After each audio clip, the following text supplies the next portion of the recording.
sabi nila na mamamatay tao ako, baka talaga. Ang hiningi ko lang, stop. And I will fix government. Corruption must stop. If I'm into the presidency for 2 weeks, tapos walang maniwala sa akin, walang susunod, then even if you give me 10 years, I will not be able to do it. Pero ako kasi sabi ko, ordinaryong tao lang ako, ayaw kong mapahiya. Kaya pag sinabi kong huminto kayo, huminto kayo.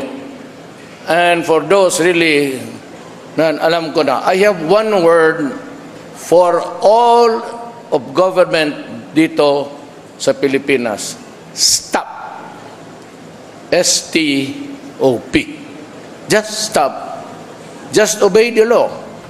And for the civilians, wala akong hingin. Sabi nila, may extrajudicial